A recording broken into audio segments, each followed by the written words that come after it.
todos bem-vindos ao canal TV CE Haha. Antes de iniciarmos o programa de hoje, gostaríamos de pedir a você que se inscreva no canal, que clique em gostei e compartilhe para ajudar a divulgar os seus conteúdos. Hoje nós vamos iniciar a Lei do Trabalho, sobre a necessidade do trabalho, das perguntas 674 a 681.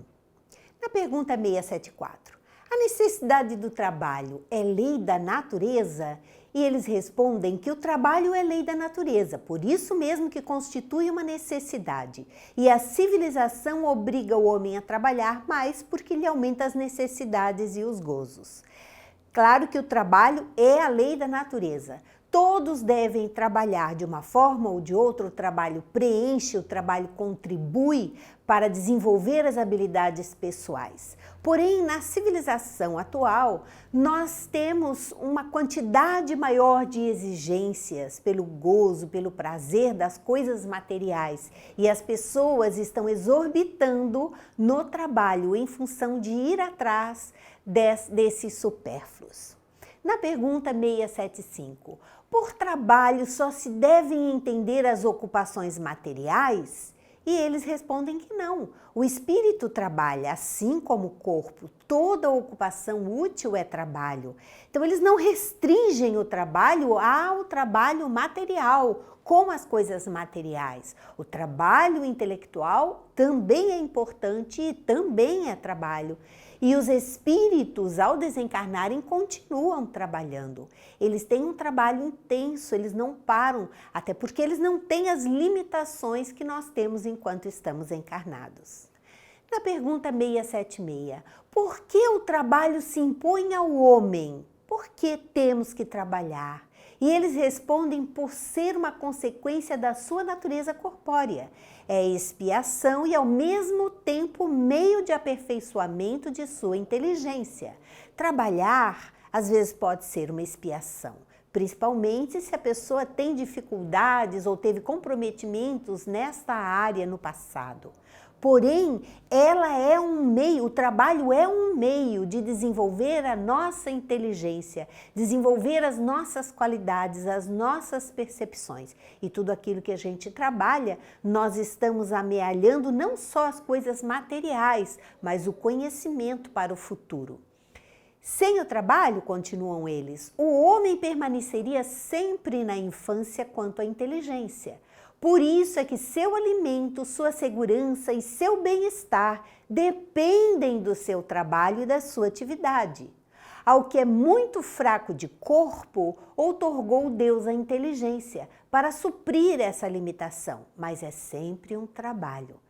Todos têm oportunidade de trabalhar, mesmo aqueles que não têm uma condição física muito forte, muito desenvolvida, há trabalho para todos. E esse trabalho compensa, mesmo não sendo um trabalho físico que exija as forças físicas. Na pergunta 677, por que provê a natureza por si mesma a todas as necessidades dos animais? E por que os animais não precisam trabalhar? É só o homem que precisa trabalhar? E eles respondem que tudo na natureza trabalha. Como tu, também trabalham os animais, mas o trabalho deles, bem como sua inteligência, se limita ao cuidado da própria conservação. Daí vem que do trabalho não lhes resulta progresso, ao passo que o do homem visa duplo fim, a conservação do corpo e o desenvolvimento da faculdade de pensar, o que também é uma necessidade e o eleva acima de si mesmo. O trabalho que os animais fazem é diferente do trabalho do ser humano. Os animais trabalham para sobreviver, o seu trabalho é automático, é guiado pelo instinto de sobrevivência. Já o do homem requer faculdades, requer desenvolvimento das suas habilidades.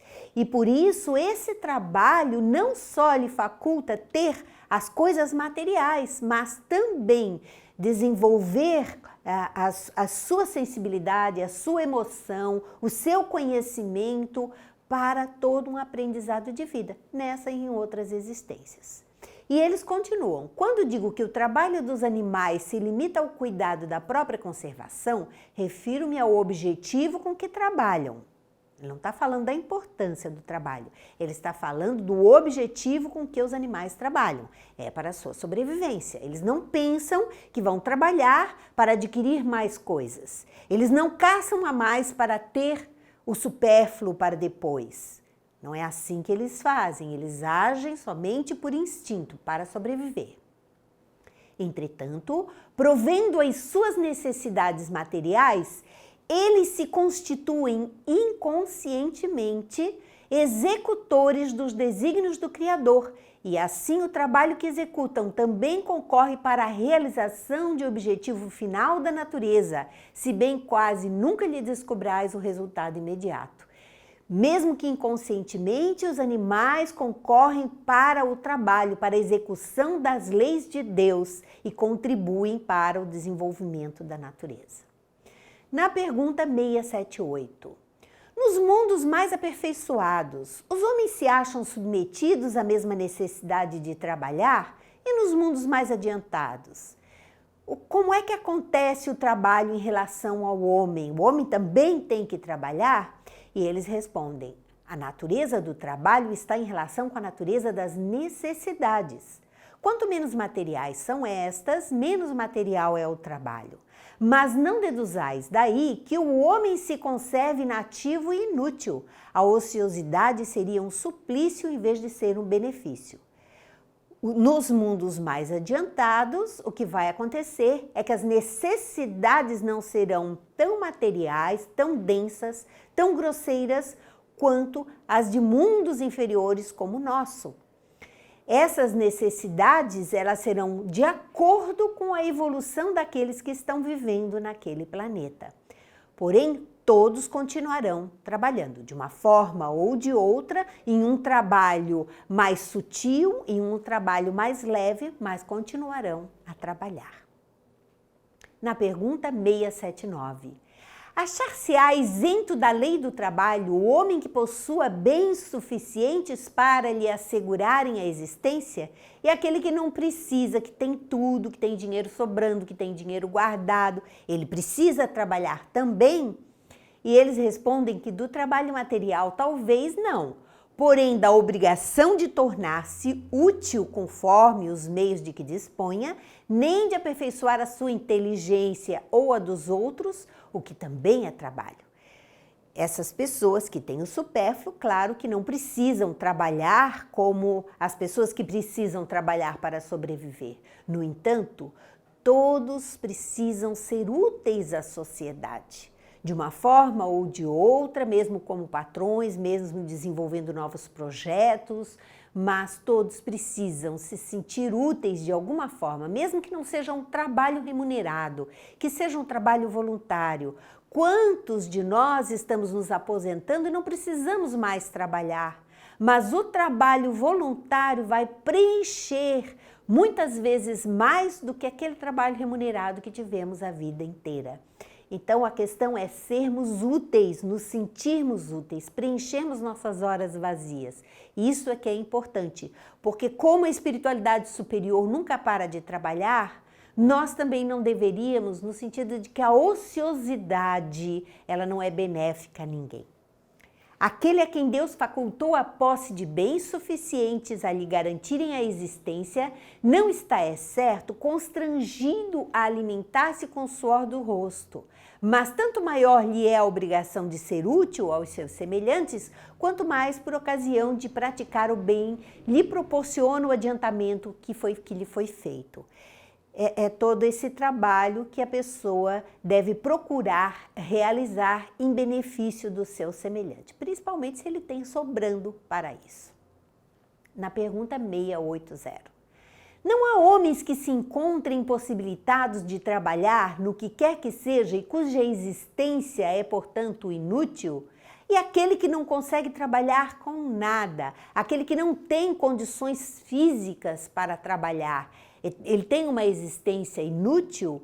E eles respondem que Deus é justo, só condena aquele que voluntariamente tornou inútil a sua existência, porquanto esse vive às expensas do trabalho dos outros. Ele quer que cada um seja útil de acordo com as suas faculdades. Deus, portanto, é justo, ele sabe daquele que está passando por uma provação, por uma expiação, que não tem condições físicas de trabalhar, que não tem recursos para se prover, portanto, ele reconhece ou ele sabe das necessidades e das condições de cada um. Mas aquele que pode, deve trabalhar. Porque tudo que nós fazemos nessa existência, nós estaremos amealhando condições para a próxima existência. Se não nos dedicarmos ao trabalho, se formos pessoas acomodadas, se formos pessoas que gostamos de ficar sem fazer nada, na ociosidade, certamente no futuro teremos que passar por provações em relação ao trabalho. Precisamos então aproveitar a oportunidade que estamos vivendo agora para desenvolvermos todas essas habilidades que Deus nos deu e não foi de graça. As habilidades que nós temos para, sim, o nosso sustento, para o nosso desenvolvimento, mas também para ajudarmos a todos aqueles que estiverem no nosso caminho. Na pergunta 681, a lei da natureza impõe aos filhos a obrigação de trabalharem para seus pais? Certamente, do mesmo modo que os pais têm que trabalhar para seus filhos. Foi por isso que Deus fez do amor filial e do amor paterno um sentimento natural.